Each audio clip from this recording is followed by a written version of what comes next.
What is up, ladies and gentle patriots? We have another gay TF decision, and it's kind of funny because though they come out and talk against the antithesis by Franklin Armory, they actually ruin one of their own arguments for a completely different item and classification. And I don't see anyone talking about it. So I will get into the entirety of the letter. We will talk about what it means for the antithesis and what that hidden thing is that I noticed that nobody else is talking about. So the ATF has decided to issue an open letter calling all of the field agents back to the main office for a circle jerk. Oh, wait, hold on.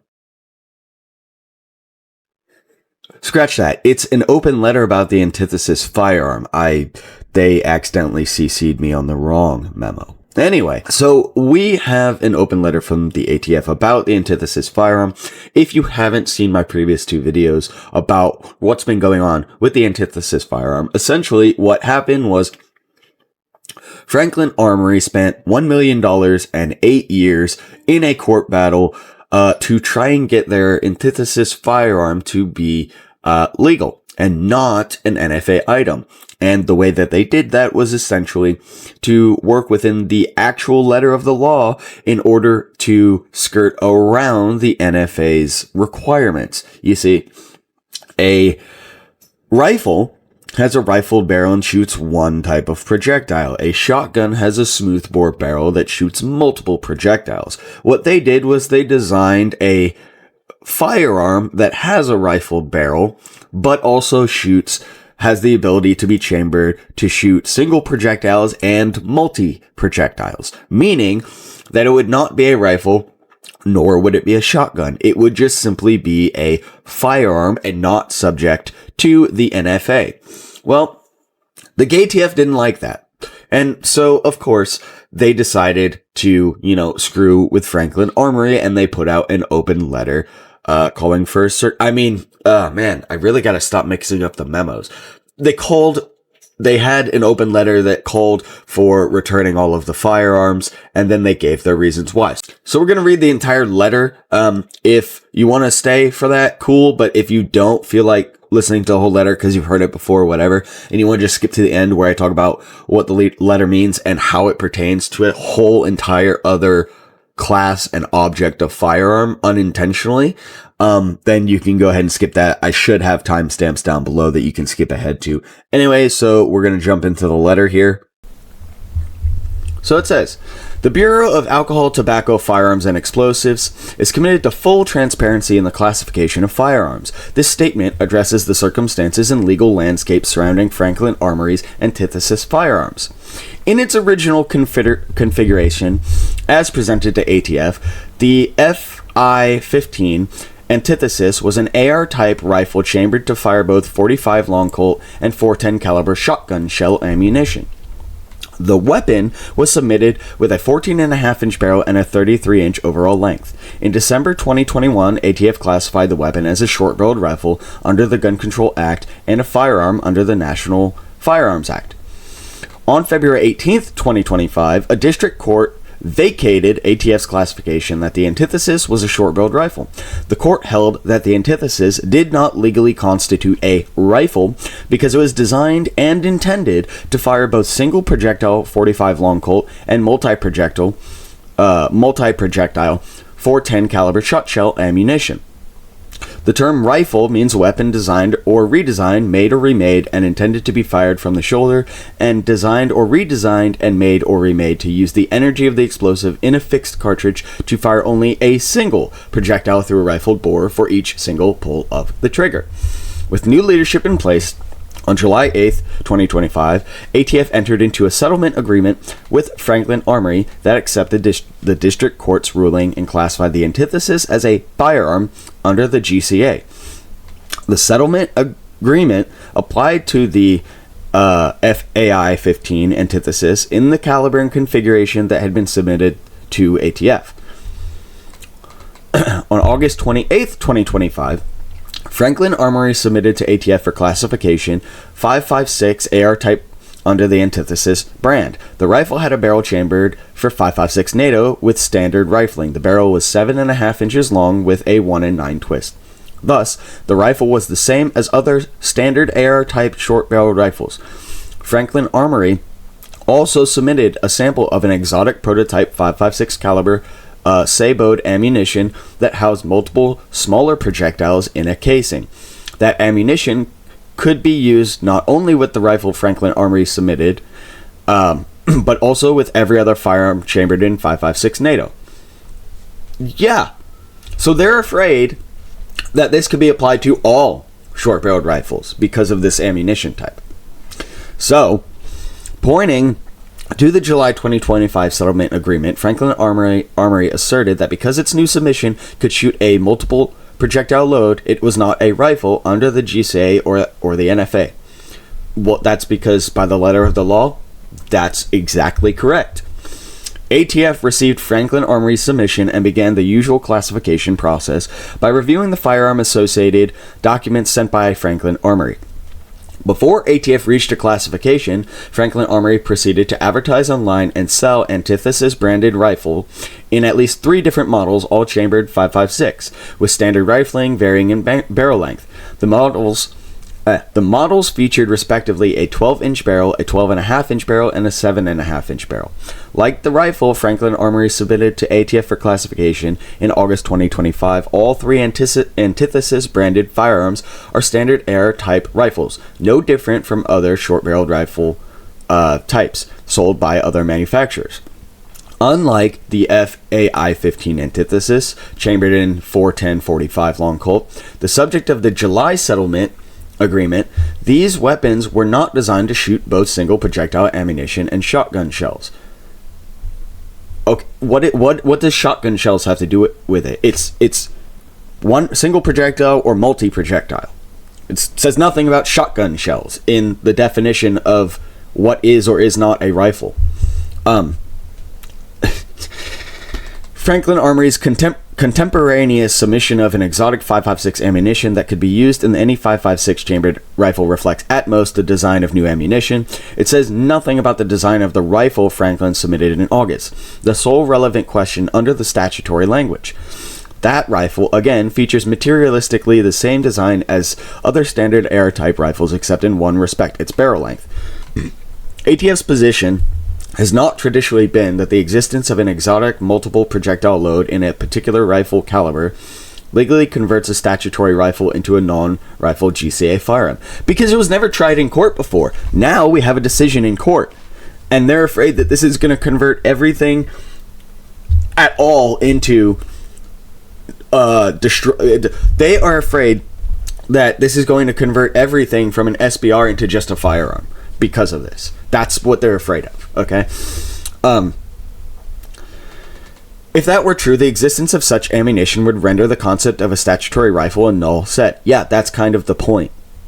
That is not only a legal absurdity, but also, even if correct, could have unintended legal consequences for purchases of AR-type rifles.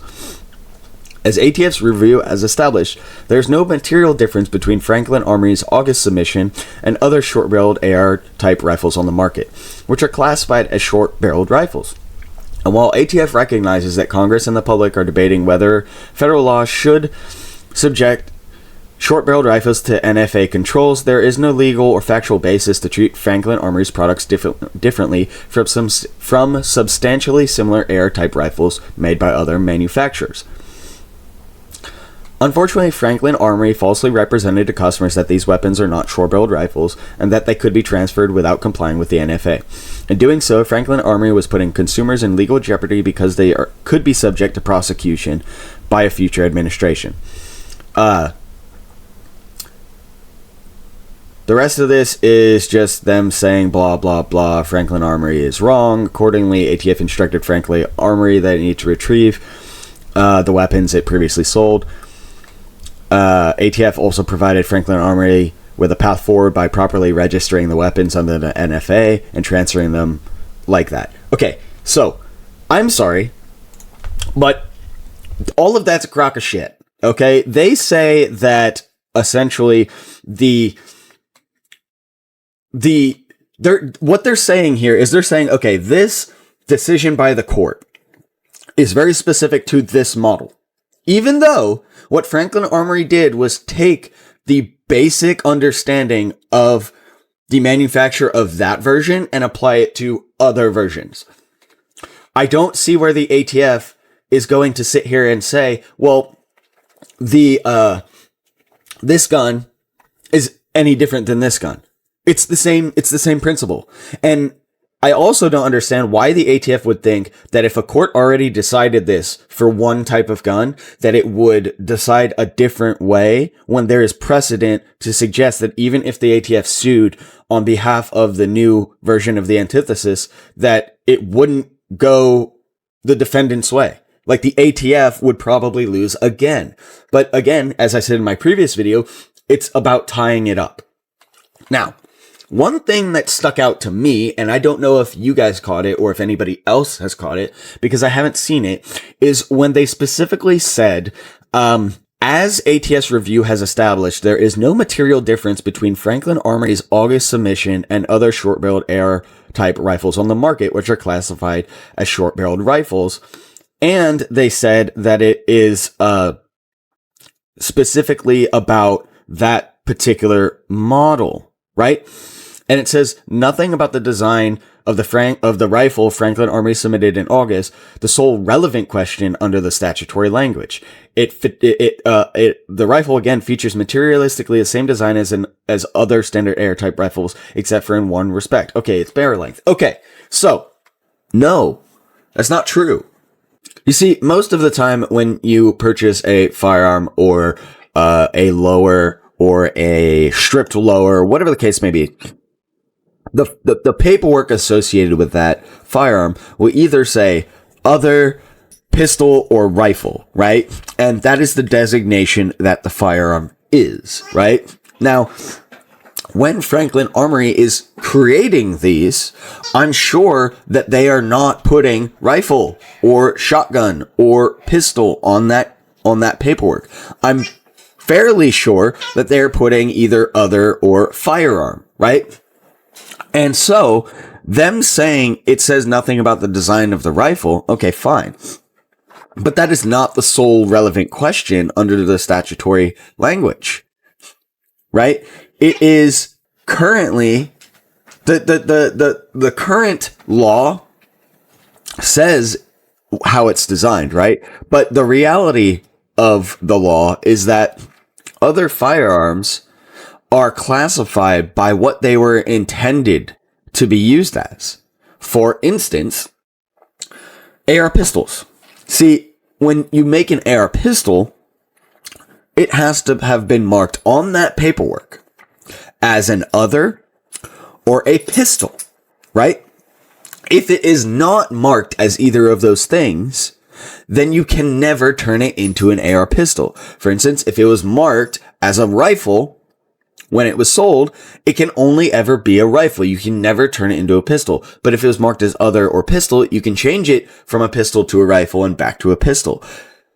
But according to the ATF, the rifle again features materially the same design as other standard AR type rifles, except in one respect, its barrel length. Well, if that's the case, then why, ATF, can I take an AR pistol, change it to a rifle and back to a pistol, but I cannot change an AR rifle into a pistol? They are materially the same design. The only difference is what was marked on the paperwork. So, ATF, the question then becomes, which is it? Is it about the actual physical design of the item, or is it about what it is earmarked as on the paperwork, which tells you what it was originally designed to be? The intentional design of the object is integrally interwoven with what is written on the paperwork. Those two things coincide together.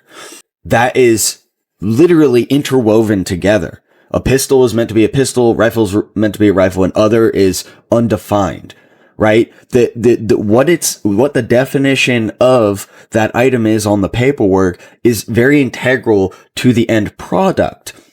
What you do after you get the end product and swap parts out to make it a different look or different design doesn't matter, because that's the only differentiating factor, is what's on the paperwork. So, either ATF must admit that the antithesis follows that logic and therefore is, by default, its own actual item, and based off of its design as it was originally intended on the paperwork that is assigned to it, it is not a rifle or shotgun, it is a short-barreled firearm.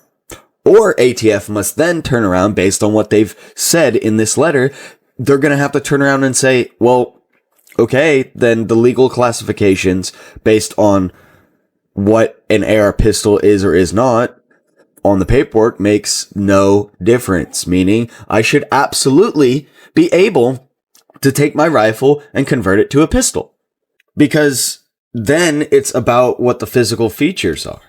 Okay, you can only have it one way. It's either what the paperwork designates it as, which means that for the antithesis and for AR pistols, that means whatever the paperwork says is what it is. Physical features don't matter, or the physical features do matter, in which case the paperwork doesn't matter, and so then I can and should be able to swap the upper off of an AR rifle and put it on a lower, because now the physical features make it an AR pistol, as long as I don't have certain physical features. So it's very confusing, their statement. Is it about the physical features, or is it about the paperwork? Because it really can't be both, because they conflict. Because if it says that it's a AR pistol, but then it has a full-length barrel on it and then has a stock, well, that's clearly a rifle. But the paperwork still says it's a pistol. That conflicts. And, I mean, you could flip it the other way, where it has a short barrel on the front and no stock on the back. But if the bottom was designated a rifle, then it's still a pistol based on what the features are. But legally speaking, it would be a rifle if you went off the paperwork. You see how it conflicts? It doesn't make sense. So they have to pick a lane. And either lane they pick, they ruin either the argument for one or the other. It confuses me that the ATF would say this on one hand, and then on the other hand, actually it doesn't confuse me, because they're tyrants, and tyrants constantly contradict themselves like idiots. But what do you guys think? I haven't seen anybody talk about this logical fallacy yet. I've only ever seen people addressing specifically the antithesis thing, but not what it would possibly mean for other arguments in other areas of the firearm industry. So, what do you guys think? Because I think this is a good argument against that. Now, in all honesty, I believe that the legal classification on the paperwork is actually a part of the actual law, but the fact that it is a part of the actual law just gives Franklin Armory way more firepower to say, hey, we are designating these as firearms, and they are designed to use our proprietary ammo. So it kind of bolsters their argument. So, we'll see what happens, but ATF had them pull all the rifles back, and now they're doing a whole new classification. But I'm so done with the ATF. You guys tell me what you think in the comments down below. Do you think that I'm right and that this could screw up the classification of AR pistols and or make it to where what's on the paperwork doesn't matter? Or do you think that that's kind of solidified, but that argument helps with the antithesis argument? I don't know. Put it in the comments down below. Let me know what you think, and I will see you in the next video.